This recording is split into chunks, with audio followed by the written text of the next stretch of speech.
not only here, throughout the world. Heroic historical figures, icons, have been viciously attacked by the woke left, their statues torn down, their names sullied.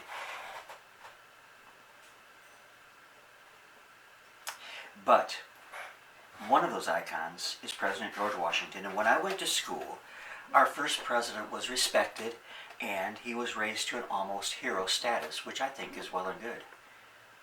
But to be sure, he was human, and he fought very disturbing practices that were commonly accepted in his time. His world was complicated by many issues that the new nation faced. He has been criticized due to the fact that he did indeed own slaves. But those who criticize don't look at the fact that he was much distressed by that practice, and the slave issue and its complexities around it were extreme and very much on his mind. Historically, he wrote no memoirs, as he was quite satisfied to allow history to be his judge. However, President Washington revealed much about himself in his last will and testament. In this one document, we learn about his fears, his desires, his hopes, and his frustrations. It is a priceless historic relic, only 29 pages long. Invocations of his Revolutionary War service came up repeatedly within the will. For example, he willed the Marquis de Lafayette, a man who served side by side with Washington in the Continental Army, a pair of finely wrought steel pistols which had been taken from an enemy in the Revolutionary War. W. W. Abbott at the University of Virginia wrote the following: "This will is the work of a man neither discouraged nor weary, of a man facing life, not leaving it." At the writing of the will, his concern was for the country, personified by his desire for the creation of a national university. The president wrote in his will, "It is not about the individual states, rather about the national union, and we must come together as Americans. The university is a tool to those ends," he wrote. However, a seemingly ever-present theme, which first is mentioned on the second page of the will, is the confrontation of slavery, as he was fully convinced that the institution not only weakened our nation morally, but weakened it economically also.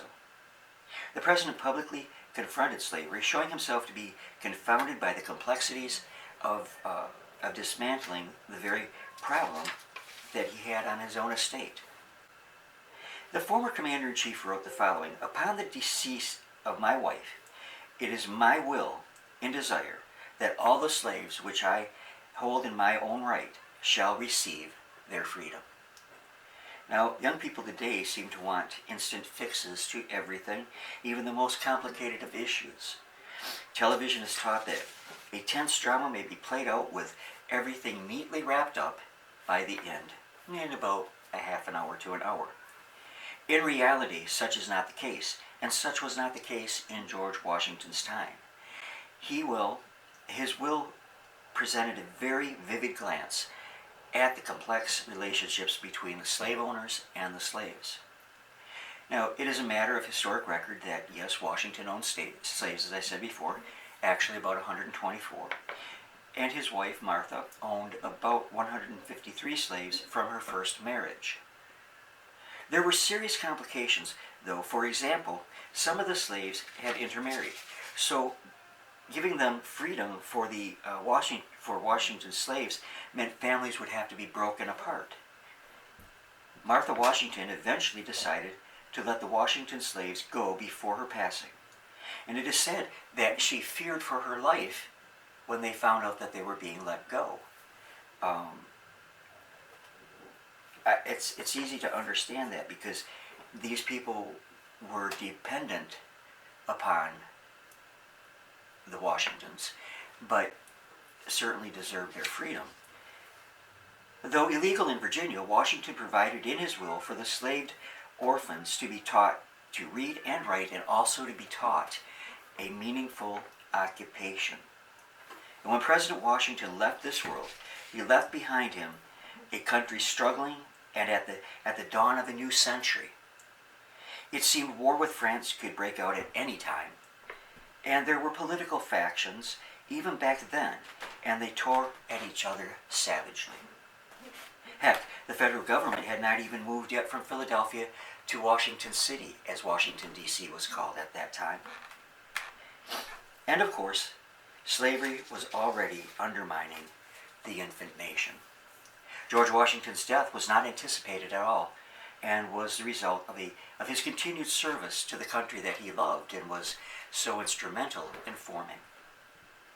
He had been appointed lieutenant governor of the American forces by President John Adams.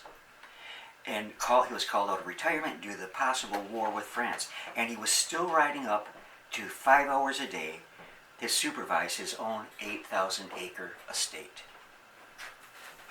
He had ridden out in a snowstorm, snow and sleet storm actually, 2 days before he died.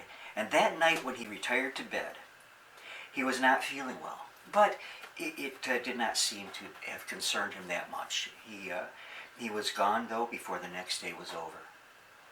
He is believed to have caught a cold, but that quickly turned into an infection that obstructed his airways and slowly choked him to death. With his passing so quickly, gone was an iconic figure of early America, and whether you approve of him or not, his last will and testament revealed he was not only a supporter of slavery, that he was not a supporter of slavery, but was perplexed as to how to end it. They were complicated times, indeed.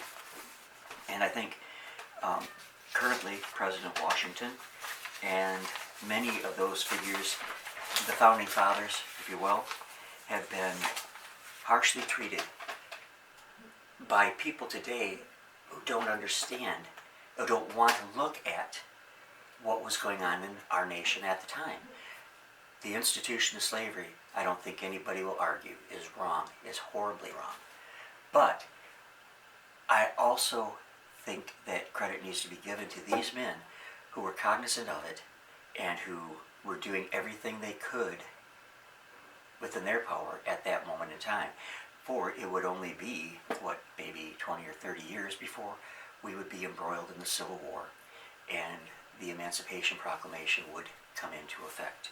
Well, anyways, I hope you enjoyed this look back at some of the thoughts, desires, beliefs, and concerns of our first president, the father of our country, President George Washington. And I thank you for joining me today. God bless you all. I will see you again, hopefully, very, very soon, God willing.